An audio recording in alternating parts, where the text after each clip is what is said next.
ya nggak mungkin Mas Gibran masuk ke sana tiba-tiba langsung bersih semua, nggak mungkin. Makanya harus mengajak sebanyak mungkin orang dan ya berjamaah buat mencapai kebaikan itu. Kalau praktik buruk dan orang-orang jahatnya lebih rapih jamaahnya dibandingkan orang yang baik, gimana? Ya terlalu rapat softnya ya Mas. Kalau saya menyebutnya berkompromi mungkin sentimennya cukup negatif. Tapi bersiasat. Namanya berpolitik itu harus berani bersiasat. Saya bisa menangkap lah bagaimana netizen merujak Mas Gibran. Iya Mas. Karena mungkin kalimat-kalimat ini terkesan klise Mas. Bener. Resiko kabinet besar kan memang kurang gesit Mas. Gitu kan. Fufafa nih. Tiba-tiba saya dipanggil DPP Mas. Ini mana Gibran yang dulu gitu. Kok tiba-tiba jawabannya sangat politis gitu. Sesuatu yang bermula atau berawal dari hal yang buruk, saya yakin outputnya akan buruk. Kita lihat saja kemarin ketika Mas Gibran yang terhormat ini mencalonkan diri, apakah melalui pintu-pintu yang normal dan sah gitu.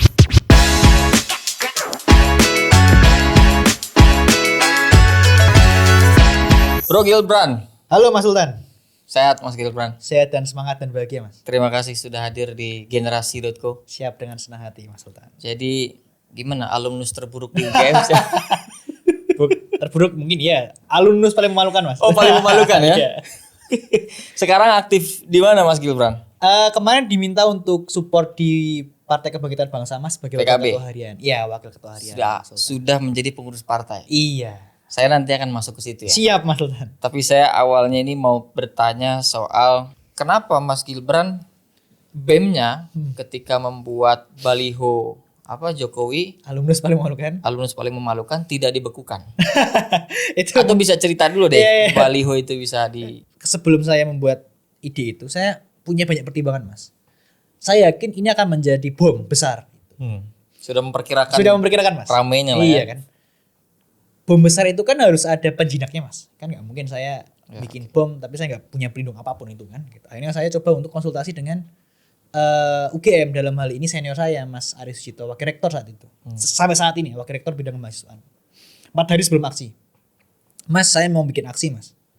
Di depan bundaran UGM, tempat yang paling ikonik di UGM. Jadi kalau Mas Sultan main ke UGM, pintu gerbang utama UGM itu namanya bundaran UGM. Bundaran UGM. Bundaran UGM.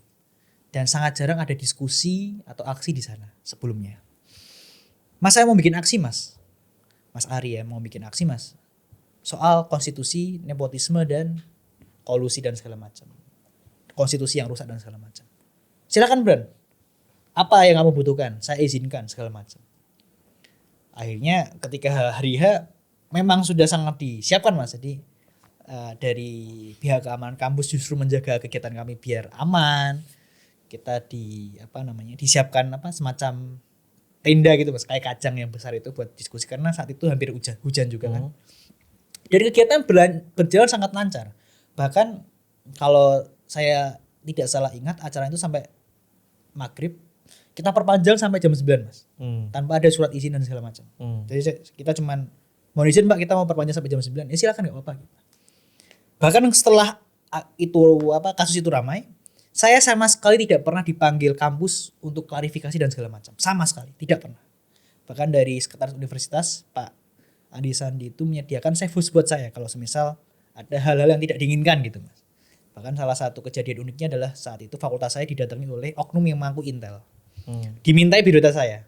Dari fakultas menolak karena dengan alasan oknum itu tidak bisa membuktikan surat tugas yang diberikan kepada mereka. Sehingga biodata saya tidak diberikan kepada mereka. Jadi saya melihat memang dalam hal ini UGM membantu banyak hal Mas gitu. Untuk penyerangan pribadi apa aja yang terjadi waktu itu? Paling parah tuh Mas. Rumah didatangi oknum keamanan lah ya. Oknum Untuk saat itu kan saya nggak di rumah Mas, saya rumah di Seragen ya. Saat itu ayah cerita sama ibu ya. Di rumah kan cuma tinggal berdua sama adik. Bertiga berarti. Mereka didatangi oleh oknum yang mengaku dari penegak hukum lah ya. Gitu. Datang, cuman untungnya sebelum mereka berhasil datang ke rumah, mereka diusir tuh sama warga, sama Pak RT dan segala macam. Karena gak usah lah kayak gitulah namanya, gak usah semacam itulah. sampai gitu. ke rumah Iya, privasi gitu sampai ya. ke rumah, kemudian WA berkali-kali Dihack.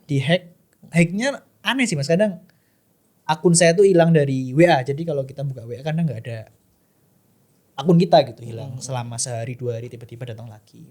Kalau serangan buzzer udah biasa lah Mas ya. Mungkin paling parah ya soal WA tadi itu sih. Sama secara apa namanya fisik ya, kalau sampai dipukul dan segala macam nggak sampai terjadi. Cuma yang paling mengkhawatirkan tadi pas kemarin ayah sama ibu justru disambangi oleh oknum yang mengaku penegak hukum tadi gitu. Artinya bahwa kritik dan kebebasan berpendapat di Indonesia bagi kalangan aktivis atau yang keras itu agak mengkhawatirkan ya. Agak mengkhawatirkan Mas. Apalagi kemarin periode Pak Jokowi ya Mas. Itu kita gemetar kita, bukan gemetar sih. Ngelihatnya aneh aja Mas, karena kan harusnya kan beliau bukan dari apa ya, oknum militer lah, beliau kan orang sipil ya.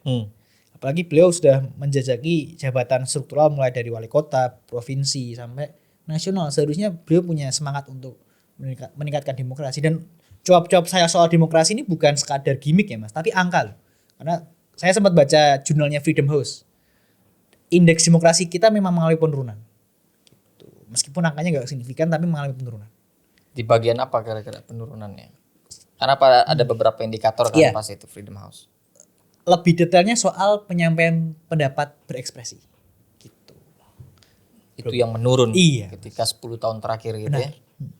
Tapi bagaimana kemudian publik melihat Mas Gibran ini saya takutnya kebelibat nyebut wapres nih Mas Gibran nih.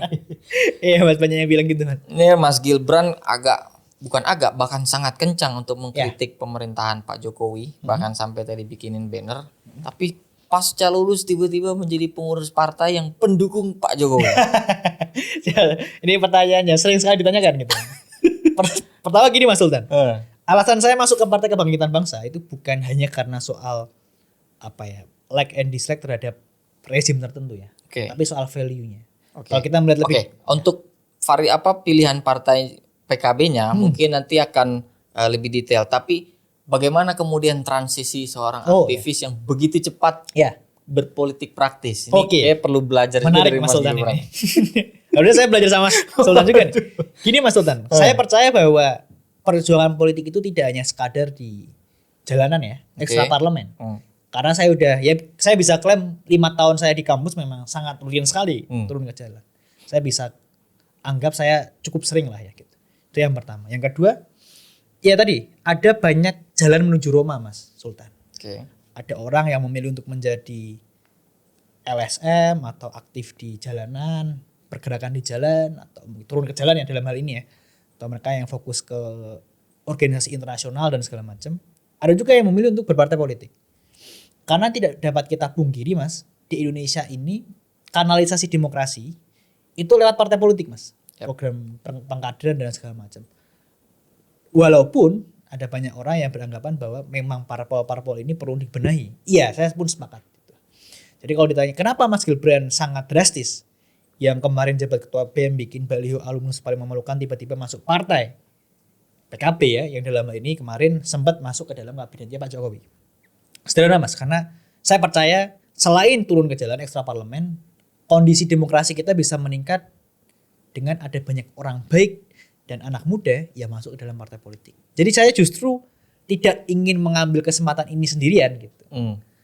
Di mana-mana kalau ketemu di forum diskusi publik dan selalu ditanyain hal yang sama, saya selalu jawab, saya tidak akan masuk ke parpol sendirian. Saya akan masuk sebanyak mungkin anak muda buat, ayo kita benahi partai politik dan parlemen kita, pemerintahan kita dari dalam gitu. Kalau misal teman-teman nggak mau memilih jalan ini ya monggo silahkan. Kita bagi tugas aja. Kalau saya baca tulisannya Tempo kemarin di tahun 2023, Tempo bikin salah satu tulisan menarik soal angkatan 98. Di tulisan itu dia mengkritik banyak sekali angkatan 98 yang masuk dalam pemerintahan. Di tulisan itu juga Mas tertulis bahwa ada kesalahan angkatan 98 Mas. Antara mereka yang di dalam dan mereka yang di luar itu tidak saling berkomunikasi untuk membangun bangsa yang lebih baik. Nah, kalau misal kita mau memperbaiki bangsa ini, ya kita harus bekerja sama antara kita yang di luar dengan kita yang di dalam gitu. Mereka yang di luar dan kita yang di dalam saling berkoordinasi, ya kita punya jalan masing-masing dan sama-sama mulianya kok gitu. Itu yang kadang orang melihat bahwa yang di dalam lebih mulia, yang di luar enggak mulia. Ya tidak bisa kita lihat seperti itu gitu. Tapi kan bahwa yang di dalam katakanlah yang berada di dalam pengurus partai politik apa segala macam, sudahkah mereka menempatkan peran dan signifikansi yang maksimal bagi anak muda, atau memang sistem demokrasi di Indonesia yang hari ini kita lihat itu tidak seblebar itu membuka pintu anak muda, terkecuali yang punya privilege? Ya, benar Mas. Gimana Mas Gilbran? Ya. Nah itulah kenapa salah satu alasan saya untuk aktif di partai politik Mas. Jadi saya mencoba untuk, mungkin saya bisa anggap orang yang anak muda nggak punya privilege masuk ke partai itu nggak banyak. Apalagi diberikan posisi yang cukup berat ya Mas ya. Saya ingin membukakan pintu ke banyak anak muda untuk ayo masuk gitu. Karena semangat anak muda itu lebih besar Mas. Dan lebih lebih punya value saya rasa. Mereka lebih punya banyak tenaga gitu. Dan kalau semisal kita bilang kondisi partai kurang baik ya, dan fungsi partai agak cukup hilang sekarang ini, saya bisa akui itu. Nah tugas gerbong anak muda ini Mas untuk memperbaiki partai-partai itu gitu. Kalau semisal kita hanya berfokus pada gerakan ekstra parlemen tanpa diimbangi oleh gerakan intra parlemen, momentum 98 akan cukup sukar terulang lah Mas. Karena kita nggak bisa pungkiri tahun 98 itu tidak hanya mundur karena aksi massa di luar sana, tapi juga gerakan-gerakan internal di parlementer. Jadi ya anak muda harus mau dan berani berpartai politik bagi mereka yang ingin punya semangat untuk memperbaiki kondisi politik kita. Kalaupun semisal lebih yakin dengan gerakan ekstra parlemen ya silahkan, tidak masalah. Dan itu justru baik, kita komplementer satu sama lain gitu. Ya. Berarti itu poin-poinnya adalah koneksivitas. Iya, koneksivitas antara yang di dalam dan yang di luar. Nah, tapi yang tadi saya katakan tantangannya kan sangat banyak nih. Ya. Begitu kita terjun ke kontestasi, ada kalkulasi amunisi di sana, ada kocokan dunia politik yang kita nggak bisa sentuh dari dewa-dewa gitu kan. Oke, kita semangat, kita banyak dan lain-lain sebagainya. Tapi kalau faktanya bahwa sistem demokrasi memang tidak se-welcome itu sama anak muda, gimana? Itu memang salah satu problem terbesar saat ini ya Mas. Kalau kita melihat angkanya kan di DPR banyak sekali bukan politisi aktivis tapi pengusaha. Ya mereka punya kapital, itu yang pertama. Yang kedua, saya selalu percaya the power of jamaah Mas. Oke. Apa tuh? Kalau Mas Sultan dan teman-teman tahu ya, ada hadis Nabi Muhammad yang ngendiko atau bersabda bahwa kalau kita sholat berjamaah itu pahalanya 27 kali lebih besar daripada sholat sendirian. Itu bukan hanya soal sholat Mas, tetapi soal bergerak dalam hal kebaikan. Saya selalu yakin ketika orang-orang baik semakin banyak masuk ke dalam partai politik, orang-orang baik semakin banyak masuk ke dalam parlemen, maka lumbung tikus itu akan berubah menjadi lumbung kedamaian. Oke. Tidak cuma tikus Mas, tapi mungkin kebaikan-kebaikan akan muncul dari sana. Dan ya nggak mungkin Mas Gibran masuk ke sana tiba-tiba langsung bersih semua, nggak mungkin. Makanya harus mengajak sebanyak mungkin orang dan ya berjamaah buat mencapai kebaikan itu. Kalau praktik buruk dan orang-orang jahatnya lebih rapih jamaahnya dibandingkan orang yang baik, gimana? Ya terlalu rapat softnya ya. Gimana? Ini pertanyaan sulit. Kan pada akhirnya Mas Gibran dan teman-teman muda yang berangkat dari organisasi di tempat dan lain-lain sebagainya itu harus bergabung pada saf yang rapat, benar, pada jamaah yang katakanlah selama ini existing gitu ya. Ya mau gak mau berkompromi Mas. Saya nyebutnya gini Mas, politik itu tempat yang kotor iya.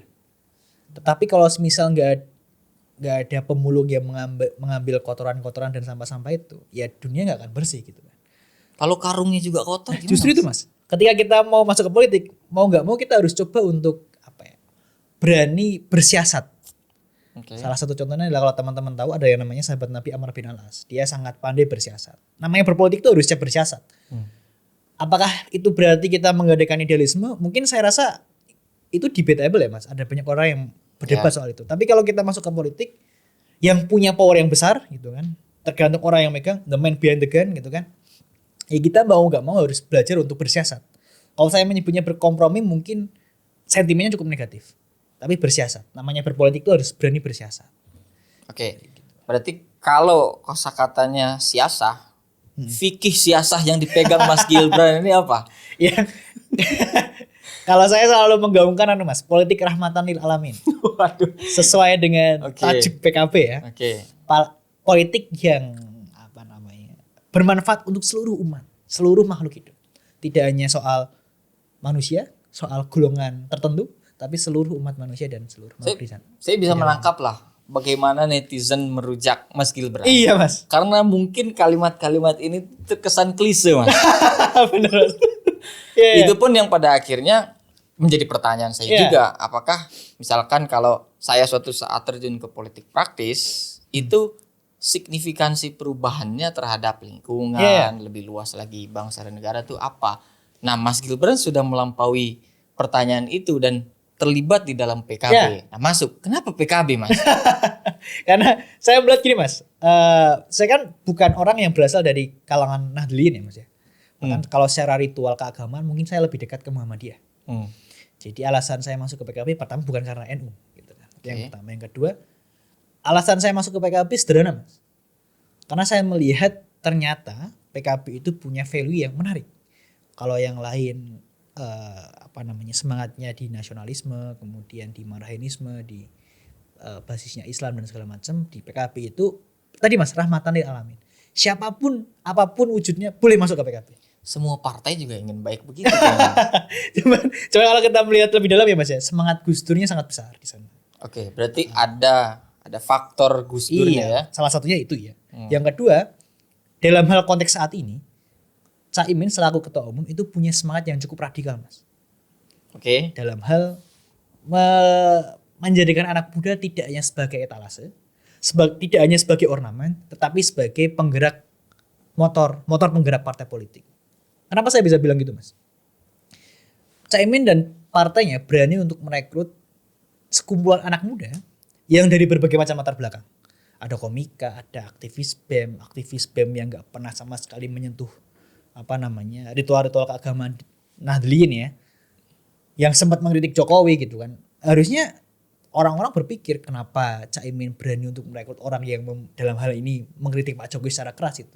Motifnya apa? Ya karena memang Caimin punya semangat untuk membuka pintu seluas mungkin bagi anak muda dan tidak menjadikan anak muda sebagai ornamen. Karena kalau kita melihat kejadian 2024 kemarin Mas, pemilu ya, dalam hal ini pemilu, banyak sekali oknum yang menyampaikan bahwa anak muda menjadi prioritas mereka gitu kan.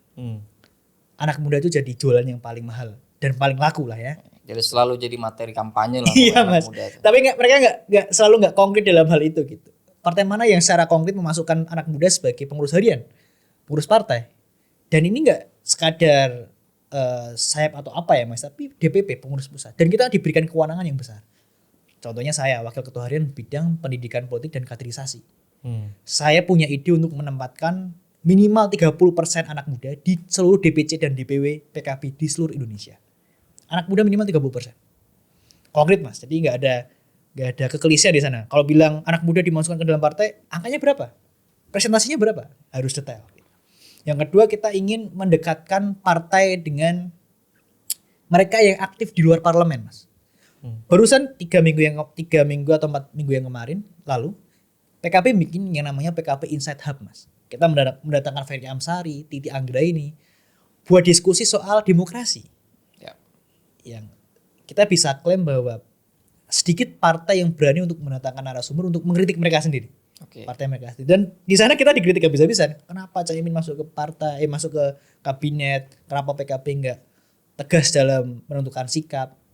Disampaikan di forum itu dan kita siap untuk menerima kritik itu. Itu dipertanyakan juga. Dipertanyakan juga Mas. Dan itu di live streaming Mas. Jadi tidak hanya sekadar dijadikan diskusi internal, itu diskusi publik. Dan akan semakin banyak agenda-agenda semacam itu. Kita akan datang ke kampus, mendengarkan kritikan mahasiswa-mahasiswa. Barangkali kita akan membuat semacam hearing dan berbagai macam agenda-agenda politik yang mungkin kita bisa anggap itu mudah. Yang menggerakkan teman-teman muda, isu-isunya juga anak muda dan berani untuk dikritik. Itu mungkin salah satu kelemahan partai-partai kita. Oke, berarti kalau tadi soal value gitu. Value apa yang menjelaskan Pak Ketua Umum PKB sebagai kompetitornya Pak Prabowo kemudian masuk ke dalam kabinet juga. Ya, apakah itu satu bentuk konsistensi value ya. Atau ada penjelasan lain? PKB selalu punya semangat untuk mencari tempat yang paling punya dampak besar terhadap masyarakat, Mas. Okay. Apalagi semangatnya PKB kan lebih ke masyarakat desa. Okay. Kalau kita lihat track recordnya PKB ya, Mas ya. Santri gitu kan. Yang namanya politik itu sangat dekat dengan kekuasaan, Mas. Tapi tidak selalu kekuasaan itu dekat dengan yang namanya kemaslahatan. Nah, itu yang selalu dikejar oleh PKB, tidak hanya kekuasaan, Mas, tapi kemaslahatan. Mana yang paling maslahat? Kita ambil. Dalam hal konteks apapun itu. Kalau misal kita dikritik karena dianggap pelin-pelan gitu ya. Loncat-loncat. Iya, loncat-loncat misal. Lincah misalnya, gesit misal. Itu adalah konsekuensi harus dibayar ketika kita lebih memilih kemaslahatan yang paling besar mungkin. Perkara soal Caimin yang masuk ke dalam kabinet, kemudian PKB yang masuk ke dalam pemerintahan. Tetapi saya sampai sekarang ini masih sangat tidak pernah disemprit, Mas, ketika menyampaikan kritik-kritik ke dalam pemerintah. Misal saya ditanya soal Fufafa lah, soal apapun itu, soal Jokowi dan segala macam. Saya tetap katakan bahwa Jokowi memang masih alumnus paling memalukan gitu. Dan saya sama sekali tidak pernah dipanggil oleh PKB untuk klarifikasi dan segala macam. Bahkan anehnya, Mas, saya pernah diwawancara salah satu media. Ketika saya masih awal-awal menjabat sebagai wakil ketua harian, saya masih merasa adaptasi ya, Mas, masa adaptasi. Saya menyampaikan statement yang sangat politis soal Fufafa nih ya, hal ini. Tiba-tiba saya dipanggil DPP, Mas. Ini mana Gibran yang dulu gitu? Kok tiba-tiba jawabannya sangat politis gitu? Dulu kan kamu sangat sering mengkritik, kok tiba-tiba sekarang ngelembem gitu? Ya sana tetaplah menggonggong dan tetaplah mengkritik gitu. Jadi poinnya adalah meskipun saya sudah berpartai, kita punya warna partai dalam baju kita gitu ya. Tapi ternyata tidak sekerangkeng itulah, Mas. Saya masih bisa untuk menyampaikan banyak kritik gitu. Kemudian tetap teriak-teriak di media sosial, kemudian bikin tulisan dan segala macam masih aman dan justru didorong untuk itu. Jadi saya melihat memang mereka PKB punya kebebasan untuk selama itu benar sampaikan aja gitu. Oke. Berarti kalau Mas Gibran melihat kabinet sekarang yang baru berjalan gimana, Mas? Resiko kabinet besar kan memang kurang gesit, Mas. Gitu kan. Berarti masih belum terlihat agresif ini kabinet. Kritik saya adalah kabinet itu terlalu besar, Mas. Kalau kita melihat negara-negara lain ya, Mas ya, Jepang, Amerika itu 15, 18, 20 maksimal. Dan kabinet kita paling kecil itu kabinetnya kalau nggak salah Suroto, kalau nggak salah itu sekitar 10 atau 8 partai, 8 kabinet, 8 menteri. Meskipun itu cuma transisi. Dan sebenarnya 50 itu nggak jumlah paling besar, Mas. Paling besar tuh kabinetnya Dwi Kora 2 zamannya Soekarno itu sampai 130-an menteri gitu. Sekarang kan 109 ya kalau nggak salah ya. Tapi tetap saja, Mas, memang ini angka yang sangat besar gitu. Apalagi kalau saya melihat lebih dalam soal komposisi kabinetnya tuh, saya sangat tergelitik ketika bilang kabinet ini kabinet second, Mas. Second dari mana gitu? Ini kabinet second. 19 menteri dari kabinet mereka tuh isinya orang-orang Jokowi semua gitu. Orang mantan menterinya Pak Jokowi di kabinet sebelumnya. Ini bukan kabinet second, ini kabinet second gitu. Banyak sekali orang-orang menteri-menteri yang sama di kabinetnya Pak Prabowo sekarang tuh berasal dari kabinet Pak Jokowi sebenarnya. Kalau misal alasannya adalah soal keberlanjutan, apanya yang mau dilanjutin nih? Hutangnya kah? Atau ketidakmerataan ekonominya kah? Atau apanya gitu? Itu yang jadi kritik. Apalagi salah satu resiko kementeriannya besar itu kan anggarannya makin besar, Mas. Dan kalau kita melihat ya kita nggak bisa Mas, pesimistis ya. Kita harus optimistis. Tapi kenapa harus optimistis? Kita melihat sekarang ini kan saya melihat kabinet dan kementerian sekarang ini masih berfokus buat urusan internal, menata dapur lah pokoknya. Menata dapur lah, bahkan ada beberapa kementerian yang masih gak punya kantor gitu kan. Salah satunya punyanya Caimin gitu kan, masih satu kantor sama PMK sama Pratikno. Gimana mau kerja kantornya belum punya, Bos? Iya, gimana mau kerja kalau tempat duduknya aja gak ada, kantornya gak ada. Itu yang jadi kritik, Mas. Kenapa mau? Udah dijawab tadi ya. Kenapa justru kementerian-kementerian ini terlalu asik buat membenahi urusan internal, dan saya masih bertanya-tanya soal apa konsiderasi Pak Prabowo untuk membuat kabinet yang sangat gemuk dan gemoy ini. Gitu. Bisa nggak kalau kita klaim bahwa itu kemaslahatan juga gitu? Ya itu value sama dong. Iya, value sama. Cuman kalau kita melihat itu bisa diperdebatkan ya kemaslahatan tadi ya. Tapi soal 50 kementerian kurasa berlebihan dia Mas. Karena kalau kemarin kita melihat berkaca dari kabinetnya Pak Jokowi ya, itu kan 34 Mas. Tiba-tiba jadi 50-an itu kan naik berapa kursi itu kan. Apalagi 19-nya made in Jokowi. Artinya bahwa semangat kemaslahatan itu butuh pertimbangan-pertimbangan Iya Mas, juga butuh pertimbangan-pertimbangan juga gitu Mas. Apalagi kan kalau kabinet kan cuma 5 tahun ya Mas ya. Saya nggak yakin dalam waktu 5 tahun itu kementerian baru bisa optimal gitu. Oke, berarti Mas Gibran ini kan sudah berada pada satu tempat partai politik yang menjadi aktor utama lah di dalam pemerintahan ini. Bagaimana kemudian fungsi Badan Eksekutif Mahasiswa ini tidak termarginalkan lagi Mas? Termarginalkan tuh dalam arti kalau nggak heboh, kalau nggak propagandanya meledak, nggak dilirik. Propagandanya dilirik, substansinya nggak dilihat. Pesannya tidak tersampaikan, messengernya dibunuh. Secara karakter dan lain sebagainya. Gimana Mas? Persoalannya adalah di demokrasi kita saat ini Mas, ada gap yang sangat besar antara mereka yang di gradien kanan yang sebagai pemegang kekuasaan dengan mereka yang sedang berjuang teriak-teriak di luar sana. Itu sangat jauh gapnya. Di luar sana ya? Di luar sana, iya Mas. Kayak udah agak jauh nih sama Gibran. Waduh, bukan Mas. Kayak misal kemarin konteksnya soal FISIP UNER misalnya. Ya. Itu kan justru kadang orang tidak melihat substansinya. Pun dengan saya Mas ya, ketika saya bikin value itu kan saya rasa nggak banyak orang yang melihat soal substansinya. Gitu kan. Nah, PR kita adalah bagaimana agar demokrasi kita itu menghilangkan gap antara ini Mas. Caranya paling sederhana Mas. Para pemegang kekuasaan tuh harus mau untuk nggak cuma sekadar mendengarkan ya, tapi menjemput bola. Jadi harus secara rutin. Jangan anggap politisi masuk kampus itu hal yang tabu Mas. Politisi masuk kampus itu tujuannya bukan untuk seharusnya ya, bukan untuk menyampaikan jualan-jualannya politisi, bukan, tapi untuk mendengarkan apa yang dimau oleh para intelektual kampus gitu. Jadi konsepnya harus berubah.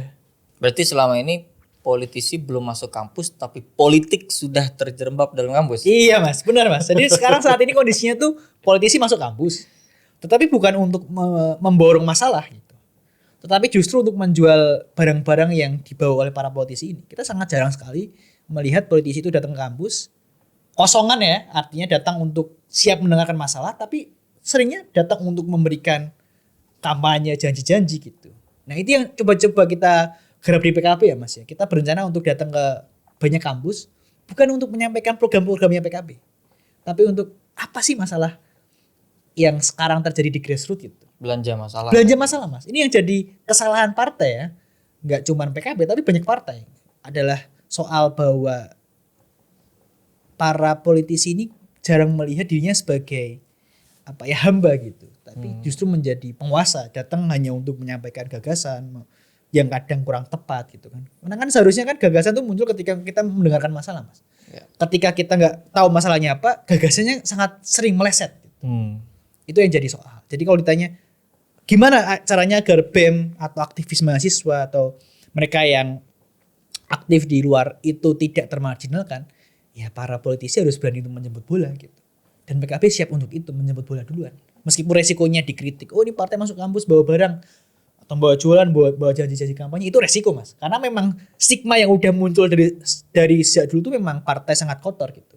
Dan kita sedang berusaha untuk belanja masalah dan memperbaiki stigma yang buruk itu.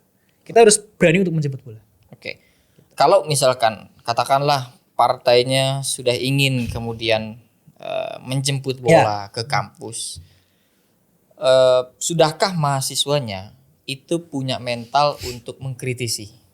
Oke, menarik Mas. Ketika si katakanlah aktivis BEM itu punya patron yang kemudian juga ujungnya beririsan juga. Ini menarik Mas. Ini obrolan senior aktivis ini emang Mas, sebenarnya emang beda. Konteksnya misal saya Mas, saya kan ketika menjabat sebagai ketua BEM itu juga aktivis di HMI juga. Kanda berarti? Iya Kanda juga Mas. Arahan Kanda. Cuman bukan berarti ketika kita terafiliasi dengan organisasi eksternal tertentu kita menjadi terkurung sebenarnya. Saya sama sekali tidak pernah dapat tekanan atau dapat serangan dari organ-organ ekstra mahasiswa kampus yang lain. Sama sekali tidak pernah.